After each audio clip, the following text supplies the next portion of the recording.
Geek Citadel. I can pay you. Isn't that the sound you pirates like best? 100 escudos. Keep talking. The latest hero in the Assassin's Creed saga is the great-grandfather of Connor from AC3. Unlike previous iterations of the series, Edward Kenway is not an assassin. In fact, his introduction with the Templar and Assassins is simply a matter of happenstance. Mr. Kenway is a pirate true and true, but he's a bit different from his brethren in regards to ambition.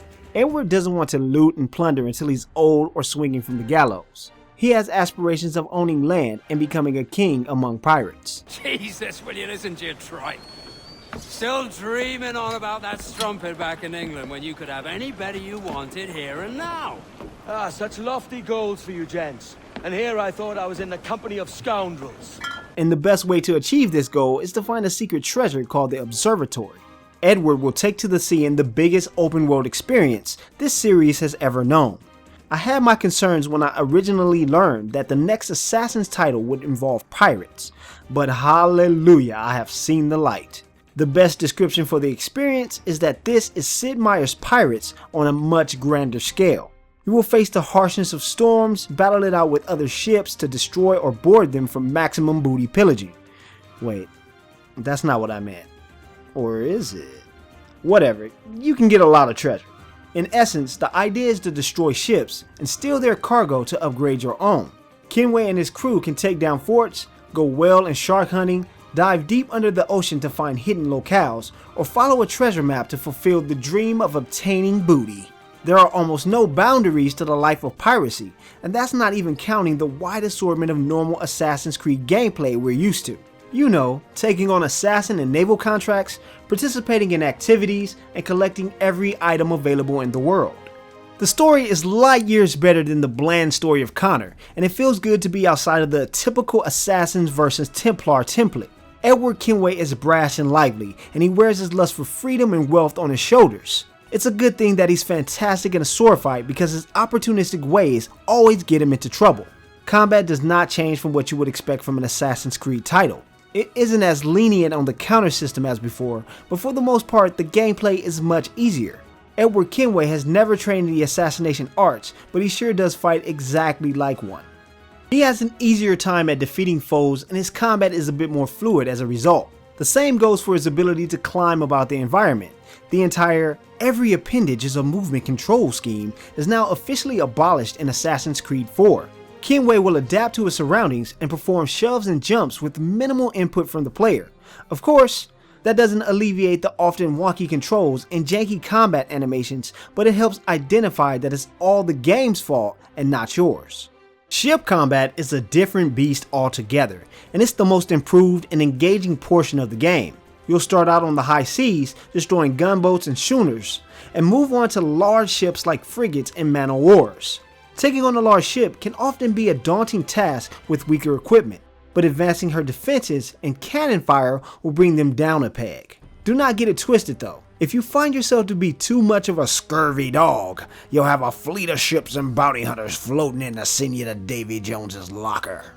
As a PlayStation 4 title, this game looks great visually, but the changes are minor graphical upgrades that slightly improve over the cross-gen, and that's about it. It's still the same Assassin's Creed that you're used to, with a more ship-focused experience in comparison to Assassin's Creed 3.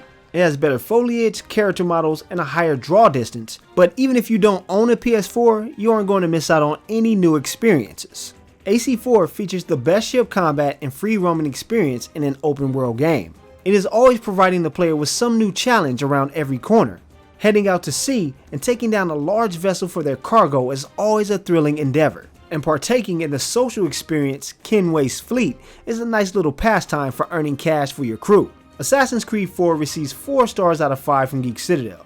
Kenway may not be the ideal assassin to take on the Creed, but he is definitely the breath of fresh air that the series needed. Wrecker, take my gun. The fuck you thinking, Doug? The fuck you thinking? For the wolf to survive, it's gotta chew off its own leg. Fire! Negative, don't do it! Now, Wrecker, shoot out the window! That's an order! Don't you fucking do it, Wrecker! Save yourselves. Get out of here. Get out of here! Fucking bullshit, man! You hear me? Shoot out the window or you all die!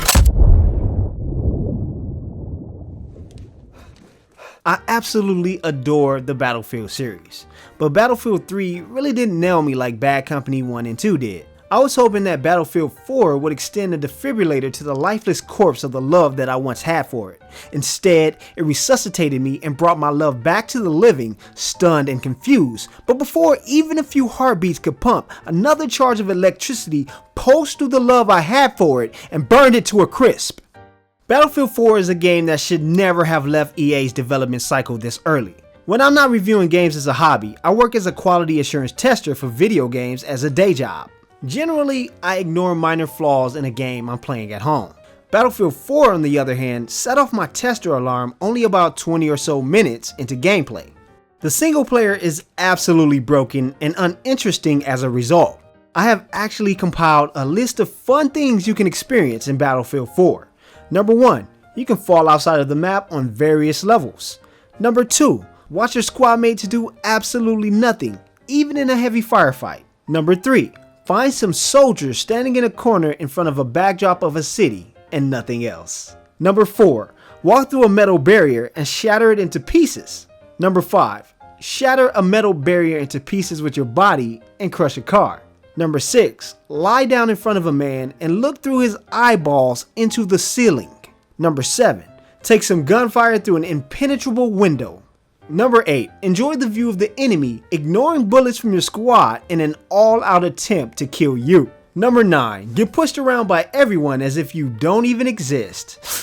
It's like high school all over again. Number 10, hide behind a destroyed tank only to have it disappear to reveal the other tank behind it. I think you get the point. Just avoid the single player game at all costs, because that's just an alpha build that made it to release. On the other hand, the multiplayer sort of works in the most asinine way possible. Sure, you can get into a game and shoot it out amongst a bunch of other players. Yes, you can shoot and kill them if you aren't lagging to high heaven. However, the modes that the Battlefield series is best known for do not work at all. As of November 17, 2013, Conquest, Obliteration, and Conquest large servers have 0 players on them. If you start playing on one of the servers, the game will eventually crash if it fills up, and it's impossible to play when it's up due to the lag. So the only way to play Battlefield 4 is on ground modes like Rush, Team Deathmatch, Squad Deathmatch, etc. This means, with the exception of Rush, you are playing Call of Duty with crumbling buildings. The only difference is that Call of Duty servers aren't lagging, and the overall experience is probably better as a whole. As a next-gen title, it looks amazing, but what's the point if I can drive through electrical poles and can't play the best parts of the multiplayer experience? Battlefield 4 receives 2 stars from Geek Citadel. EA has a lot of patching to do. Do not disturb until the multitude of issues are fixed. I didn't even mention that the game deleted my save data, just totally outright obliterated it. Yeah, stay away. So I'm looking to get into an intense firefight in Conquest mode. I log in, try to get into the matchmaking. Fail to join server, only in Battlefield.